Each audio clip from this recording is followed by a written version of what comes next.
Assalamualaikum warahmatullahi wabarakatuh. Perkenalkan, nama saya Nugraha Zuhar di kelas 12 IPS 2. Di sini saya akan menjelaskan tentang masa kebangkitan nasional. Pada tahun 1912, Ahmad Dahlan mendirikan Muhammadiyah di Kauman, Yogyakarta. Muhammadiyah didirikan untuk melaksanakan cita-cita pembaharu Islam di bumi Nusantara. Ahmad Dahlan ingin mengadakan suatu gerakan pembaruan dengan cara berpikir dan beramal menurut tuntunan agama Islam. Beliau ingin mengajak umat Islam Indonesia untuk kembali hidup menurut tuntunan Quran dan hadis.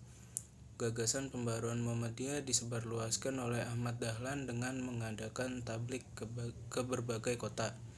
Di samping juga melalui relasi dagang yang dimilikinya, gagasan ini ternyata mendapatkan sambutan yang besar dari masyarakat di berbagai kota di Indonesia. Ulama-ulama dari berbagai daerah lain berdatangan kepadanya untuk menyatakan dukungan terhadap Muhammadiyah.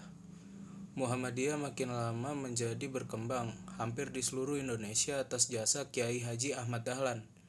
Maka pemerintah Republik Indonesia menetapkannya sebagai pahlawan nasional. Berikutnya ada Kiai Haji Muhammad Hasyim Asy'ari, lahir di Kabupaten Jombang, Jawa Timur, 14 Februari 1871. Di kalangan Nahdliyin dan ulama pesantren, beliau dijuluki dengan sebutan Hadratus Syekh yang berarti Maha Guru. Kiai Haji Hasyim Asy'ari belajar dasar-dasar agama dari ayah dan kakeknya sejak usia 15 tahun. Ia berkelana menimba ilmu di berbagai pesantren. Pada tahun 1892, Kiai Haji Hasyim Asy'ari pergi menimba ilmu ke Mekah dan berguru. Awalnya Kiai Haji Hasyim Asy'ari belajar di bawah bimbingan Syekh Mahfuz dari Termas Pacitan, yang merupakan ulama dari Indonesia pertama yang mengajar Sahih Bukhari di Mekah. Pada masa belajar kepada Syekh Ahmad Khatib, Kiai Haji Hasyim Asy'ari mempelajari tafsir Al-Manar karya monumental Muhammad Abduh. Pada tahun 1899, sepulangnya dari Mekah, Kiai Haji Hasyim Asy'ari mendirikan pesantren Tebu Ireng yang kelak menjadi pesantren terbesar dan terpenting di Jawa pada abad 20. Pada tahun 1926, Kiai Haji Hasyim Asy'ari menjadi salah satu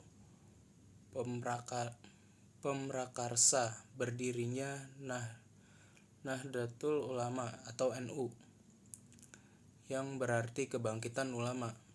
Dalam upaya perjuangan untuk meraih kemerdekaan, pada tanggal 17 September 1945, fatwa jihad telah ditandatangani Kiai Haji Hasyim Asy'ari yang kemudian dikukuhkan dalam rapat para kiai tanggal 21 sampai 21 Oktober tahun 1945, dan saat itu dikenal dengan nama Resolusi Jihad.